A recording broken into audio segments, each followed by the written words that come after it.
নিশ্চয়ই আল্লাহ উত্তম পরিকল্পনাকারী। হতে পারে আপনি আমি যে দিনের জন্য অপেক্ষা করছি, মহান আল্লাহ তাআলা তার থেকে অনেক ভালো কিছু আমাদের জন্য রেখেছেন। আজ আমার জীবনের সবথেকে সুন্দরতম দিনগুলোর একটি। আপনি বলতে পারেন আমার 18 দিনের নেপাল ভ্রমণের সবথেকে সুন্দর দিন ছিল এটি। আল্লাহর অসাধারণ সৃষ্টির সাক্ষী হয়েছি আমি নিজে। তো চলুন আজ একসাথে উপভোগ করি এই অপরূপ সৌন্দর্য।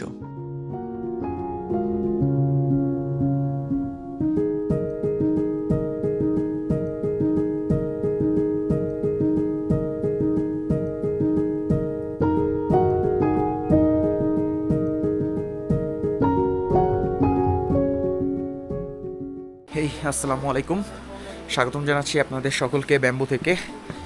কালকে রাতটা অনেক বড় ছিল কারণ অনেক বেশি ঠান্ডা ছিল, আর আজকে ওয়েদারটা অনেক সুন্দর। আবার হচ্ছে এখান থেকে মাউন্টেনের একটু শিখর দেখা যাচ্ছে। যাই হোক, আমাদের হচ্ছে ব্রেকফাস্টের জন্য ডাকছে, তো সবার আগে ব্রেকফাস্টে যাই, তারপর হচ্ছে বাকি কথা হবে। তো আমাদের সকালের খাবার চলে আসছে, চকলেট প্যানকেক। রাজন, তুমি কে খা रहे हो? मैले तपाईँको त्यो दाइहरूलाई सेन्ड गरिदिन्छु। আচ্ছা আচ্ছা, চা আসতেছে। সকাল সকাল গরম খাবার খাওয়ার মজাই আলাদা। के रे बाबु? Rajan, let's go. Let's move. Okay, thank you so much sir, have a good day. Okay, have a good day too. Okay, फिर मिलेंगे. ফির মিলেঙ্গে।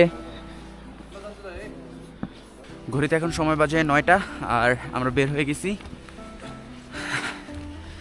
গতদিন যা হয়েছে যে যখন ট্র্যাকে বের হইতাম বা কিছুক্ষণ ট্র্যাক করতাম তখন হচ্ছে সব খুলে ফেলা লাগতো, তো আজ সব কিছু পরা, এত পরিমাণে ঠান্ডা।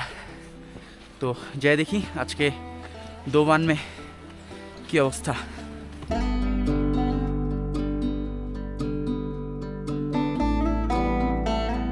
20 মিনিটও হয় নাই, কিন্তু আজকে এরপরও হয়রান হয়ে গেছি।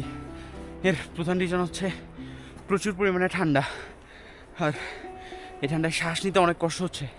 বাংলাদেশের সবথেকে বড় পাহাড়, সেটা প্রায় 1100 মিটার পর্যন্ত, কিন্তু অলরেডি আমরা যেখানে আছি এইটা সমুদ্রপৃষ্ঠ থেকে প্রায় 2500 মিটার উপরে। সো এত উঁচায় শ্বাস নেওয়ার কোনো অভিজ্ঞতা আমাদের নাই, এই জন্য একটু প্রবলেম হচ্ছে। আর যারা আসে বাংলাদেশ থেকে তাদের একটু হতেই পারে।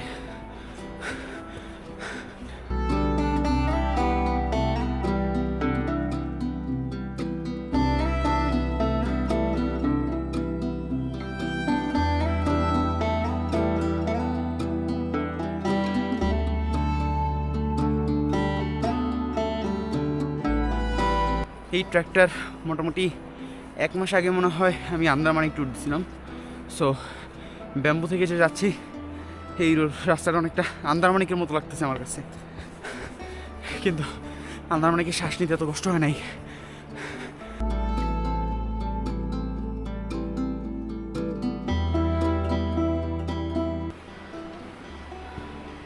আপনাদের একটু এবিসিটা সম্পর্কে আইডিয়া দিই। ওই যে মাছা পুচ্ছের পিক দেখা যাচ্ছে, এটা কিন্তু আমাদের সামনে, কিন্তু যখন হচ্ছে আমরা এবিসি বেস ক্যাম্পে পৌঁছাবো তখন ওই পিকটা আমাদের পিছিয়ে থাকবে।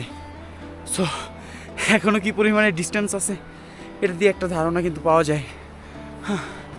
আকাশটা বেশ ক্লিয়ার, অনেকগুলো মাউন্টেন এখান থেকে দেখা যাচ্ছে। লাইক ওই একটা, ওটা তো একদম পুরো মেঘের ভিতরে চলে গেছে এটার পিক, আর মাছাপুচ্ছ একদম ফুললি ক্লিয়ার। মাশাল্লাহ।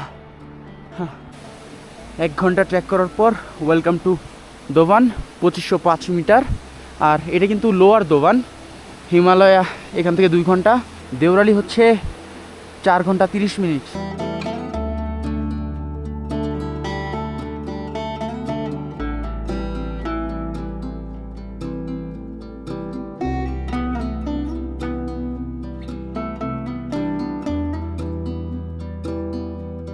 বর্তমানে আমরা আছি হচ্ছে দোবান, এখান থেকে হচ্ছে হিমালয়া, দেওরালি, মাছাপুচ্ছ বেস ক্যাম্প, তারপর হচ্ছে Annapurna base camp.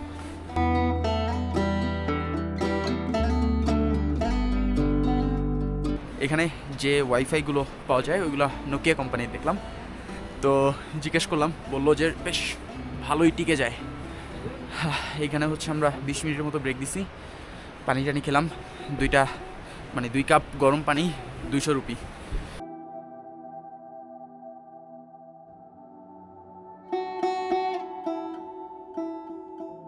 Lower Dobhan থেকেই হচ্ছে বরফের দেখা মিলতেছে হালকা হালকা, তার মানে আপার দোবান বা হিমালয় এখানে বেশ ভালো পরিমাণের বরফের দেখা মিলবে।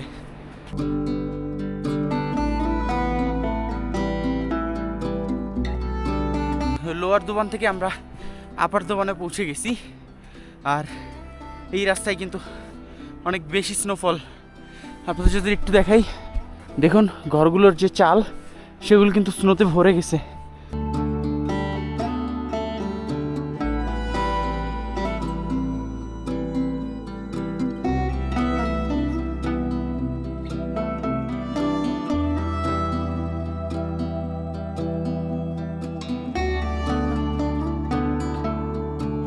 ফাইনালি 40 থেকে 50 মিনিট পরে আমরা হচ্ছে বাহুবলী ওয়াটারফলের সামনে চলে আসছি। আর এইখানে হচ্ছে একটা মন্দির আছে, মূলত এটা বৌদ্ধদের। তো চলুন আপনাদেরকে ওয়াটারফলটা দেখাই আর মন্দিরটাও দেখাই।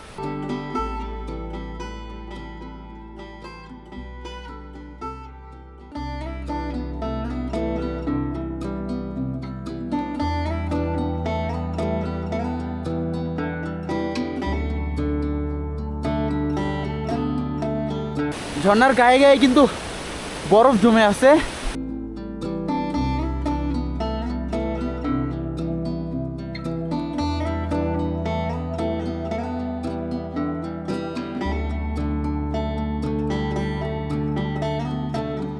এখানে কিছুক্ষণ রেস্ট করে এখন হচ্ছে আবার আমরা সামনের দিকে আগাচ্ছি। আসলে এই ওয়াটারফলটার সামনে বসে কিছুক্ষণ রেস্ট করার অনুভূতিটাই অন্যরকম।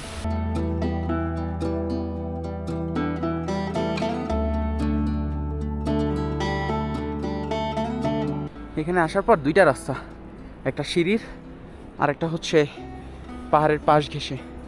তো এইটা দিয়ে হচ্ছে হিমালয় পৌঁছাইতে অলমোস্ট এখান থেকে 40 মিনিট 50 মিনিট লাগবে, আর এইটা দিয়ে 20 মিনিট। সো আপাতত হচ্ছে আমরা এইটাই সিলেক্ট করছি।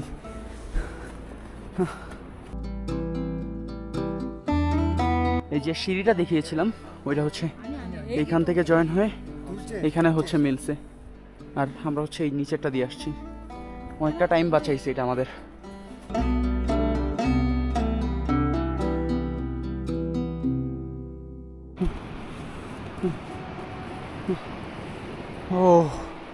ও মাই গড, আল্লাহর সৃষ্টি যে কত সুন্দর। এই পাশে যে ফ্ল্যাট হচ্ছে আপনারা স্নোগুলো দেখতেছেন, এগুলো হচ্ছে অ্যাভয়েড করবেন, কারণ এগুলো হচ্ছে শক্ত হয়ে গেছে এবং এগুলো অনেক পিছলা। ট্রাই করবেন যদি সম্ভব হয় এইরকম যেগুলো সাদা একদম হোয়াইট পিওর ওইগুলো দিয়ে হাঁটার, কারণ এগুলো হচ্ছে একটু নরম হয় আর এগুলো হচ্ছে গ্রিপ পাওয়া যায় ভালো। যেটা বুঝলাম যে যখন হচ্ছে আপনি স্নো দিয়ে বা সিঁড়ি দিয়ে উপরে উঠবেন তখন যতটা না প্রবলেম হয়, যখন হচ্ছে আপনি নিচে নামবেন ডাউন হিল তখন হচ্ছে বেশি প্রবলেম হয়, কারণ তখন হচ্ছে স্লিপিটা অনেক বেশি থাকে।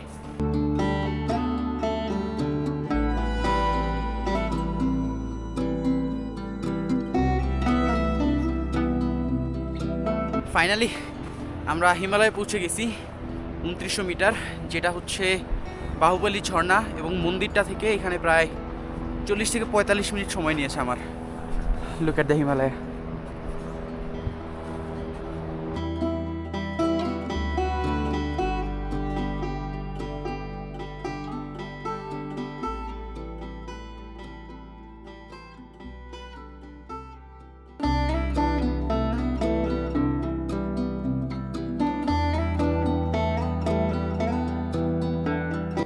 হিমালয়ান থেকে হচ্ছে আমরা হট চকলেট নিয়ে নিলাম।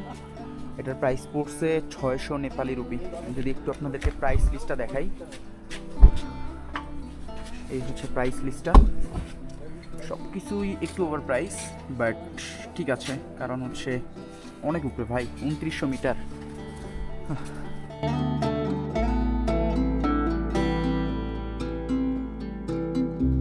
সো ঘড়িতে এখন সময় বাজে বরাবর 1টা, আর হিমালয়তে আমরা হচ্ছে 25 মিনিটের মতো ব্রেক দিছি। এরপর হচ্ছে এখন আবার আমরা সামনে আগাচ্ছি।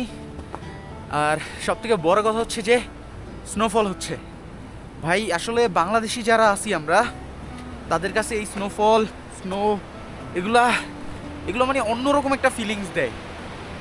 যত মনোকামনা ছিল এক এক করে সবগুলো পূরণ হয়ে যাচ্ছে এই ট্র্যাকে। ও আলহামদুলিল্লাহ। তো চলুন সামনে এগানো যাক।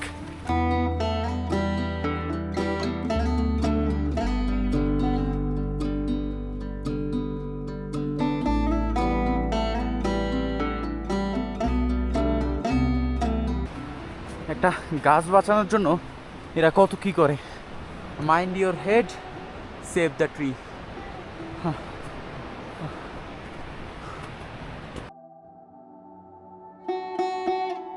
বসার জায়গা আছে, যদিও বরফ এখন ঢেকে গেছে, কিন্তু তারপরও এখানে আমরা 2-3 মিনিট রেস্ট করব, তারপর আগাবো। আর যে ভিউ, ইচ্ছা করে সব জায়গায় ছবি তুলি, কিন্তু আমাদের তো আগাতেও হবে, তাই না?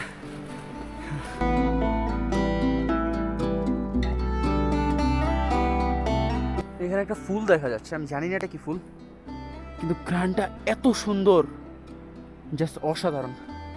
আপনাদের যদি কারো জানা থাকে অবশ্যই কমেন্ট করে জানাবেন।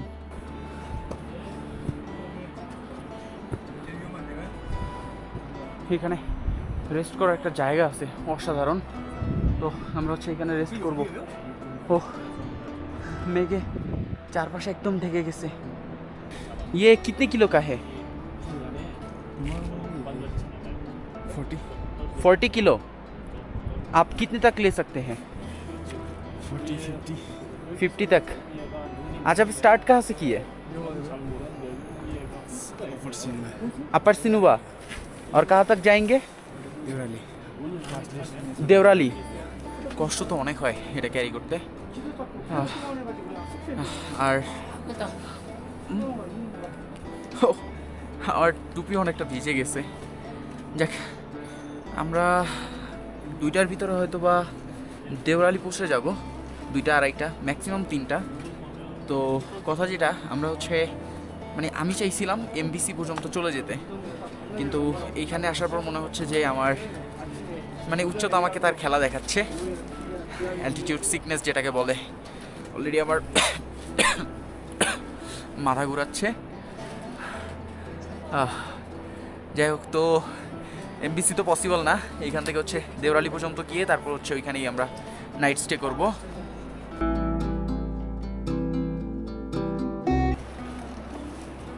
সো স্নো অনেক বেশি বাড়তেছে, তো এখানে হচ্ছে আমরা ব্রেক দিব না, ডিরেক্ট হচ্ছে দেওয়ালি যাওয়ার পরে তারপর হচ্ছে ব্রেক দিব, কারণ আমার মাথা প্রচুর বেশি ঘুরতেছে।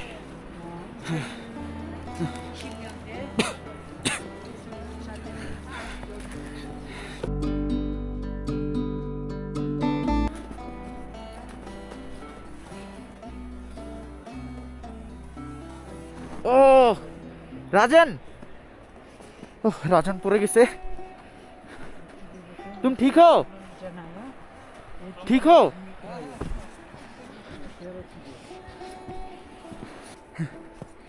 আমার হাত হচ্ছে জমে যাচ্ছে, মনে হচ্ছে আমি মানে ক্যামেরার যে ট্রাইপড সেটা ধরে রাখতে পারতেছি না, এমন অবস্থা। তো এখানে একদম স্পষ্ট একটা ওয়ার্নিং দেওয়া আছে যে এখানে দাঁড়ানো সম্পূর্ণ নিষেধ, কারণ এখানে প্রচুর পরিমাণে ল্যান্ডস্লাইড হয়। যত দ্রুত সম্ভব এই রিভারের সাইড থেকে, মানে ওই পাশ থেকে ওই পাশে চলে যেতে হবে।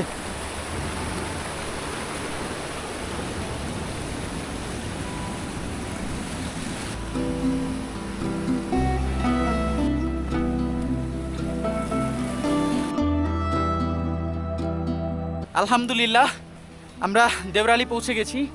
মানে হচ্ছে আমরা বর্তমানে আছি সমুদ্রপৃষ্ঠ থেকে প্রায় 3200 মিটার উপরে।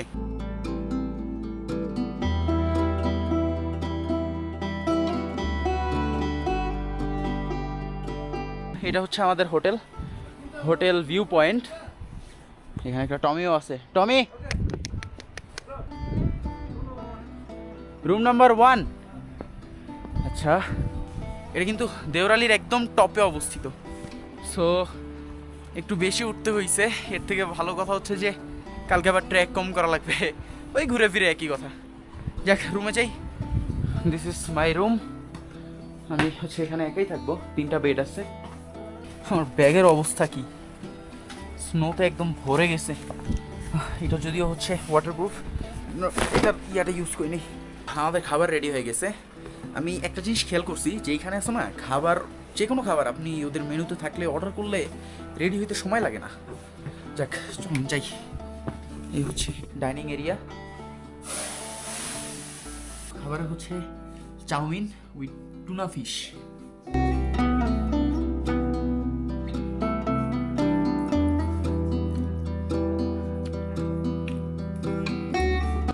খাবারটা ভালো ছিল, আর অনেক দিন ধরে চিকেন খাই না, সো যেহেতু একটু টুনা ফিশ ছিল মোটামুটি ভালোই লাগছে আমার কাছে। যাক, এখন হচ্ছে আপনাদের সাথে অ্যালটিটিউড সিকনেস নিয়ে একটু কথা বলি। এইটা হচ্ছে কি, যখন আপনি হচ্ছে কোনো নিম্ন উচ্চতা থেকে অনেক বেশি উচ্চতায় চলে যান, তখন হচ্ছে আপনার ওইখানে উপরের অক্সিজেন ঘাটতির জন্য আপনার মাথা ঘুরতে পারে, আপনার ভমিটিং হতে পারে, ইটসেক্রা ইটসেক্রা। সো এটাকে হচ্ছে অ্যালটিটিউড সিকনেস বলে।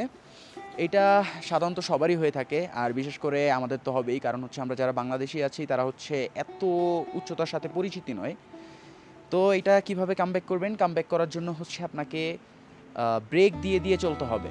যখন হচ্ছে যেমন আজকে আমি হচ্ছে 3200 মিটার উচ্চতায় আছি, এইখানে হচ্ছে আমি ব্রেক দিয়ে তারপর হচ্ছে আগাবো, সো দ্যাট এখানে হচ্ছে যে অক্সিজেনের লেভেলটা আছে এটার সাথে হচ্ছে আমি অ্যাডজাস্ট হয়ে যাব।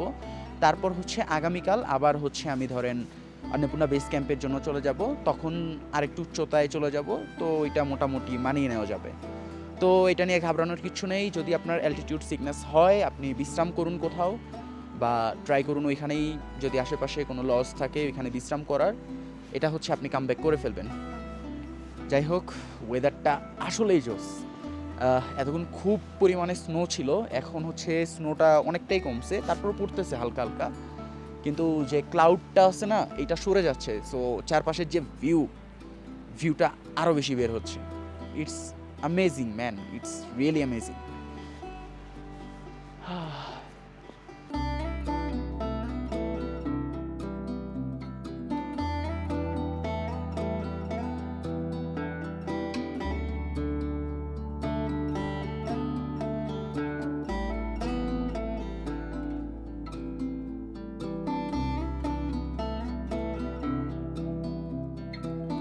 তো আমাদের রাতের খাবারের জন্য কল চলে আসছে।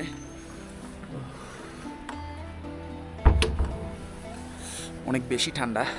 আর একটা জিনিস আপনাদেরকে জানাই, সেটা হচ্ছে বর্তমানে ঘড়িতে কিন্তু বাজে 6:30 বাজে নেই, তারও কিছু কম হবে, কিন্তু ডিনারের জন্য কল আসছে। ভাবা যায় এর একটা রিজন আছে। রাতে হচ্ছে এখানে টেম্পারেচার অনেক বেশি লো হয়ে যায়, তাই হচ্ছে তারা আগে আগে খাবার কমপ্লিট করে তারপর হচ্ছে যে যার রুমে চলে যায়। আমাদের রাতের হচ্ছে হট হট খাবার চলে আসলো, অ্যাজ ইউজুয়াল নেপালি থালি। কিন্তু নেপালি থালিতে হচ্ছে কিছু জিনিস চেঞ্জ হয়, যেমন হচ্ছে আচারটা চেঞ্জ হয়, তারপর এখানে ভর্তাগুলো অনেক সময় চেঞ্জ হয়। কিন্তু আমার মনে হয় যে এই রুটে এটা হচ্ছে একটা বেস্ট খাবার রাতের জন্য অ্যাটলিস্ট, কারণ একটা ভারী খাবার আপনার প্রয়োজন। এখন হচ্ছে আপনাদেরকে কিছু ডিটেলসই মেনুটা একটু দেখাই আপনাদেরকে। ব্ল্যাক টি শুরু হয় 170 থেকে অ্যান্ড সর্বোচ্চ 250 পর্যন্ত যায়, আর হট ওয়াটার 100। এখানে হচ্ছে আপনার স্যুপ শুরু হয় 520 থেকে 900 পর্যন্ত, ডিম আছে 420 থেকে শুরু হয় 450 পর্যন্ত, আর ব্রেকফাস্টের যে সেট মেনু সেটা হচ্ছে 1000 এই। আর ওয়াইফাইয়ের জন্য হচ্ছে 300, ফিল্টার ওয়াটারের জন্য 220, আর ফোন চার্জের জন্য 200। এই ছিল সকল ডিটেলস। কালকে হচ্ছে আমরা এখান থেকে ইনশাল্লাহ অন্নপূর্ণা চলে যাব, দেন ওইখানে হচ্ছে নাইট স্টে করবো। আগামী পর্বের ভিডিও দেখার আমন্ত্রণ জানিয়ে আমি আজকের মতো এখানেই বিদায় নিচ্ছি। সকলে ভালো থাকবেন, সুস্থ থাকবেন। আল্লাহ হাফেজ, আসসালামু আলাইকুম।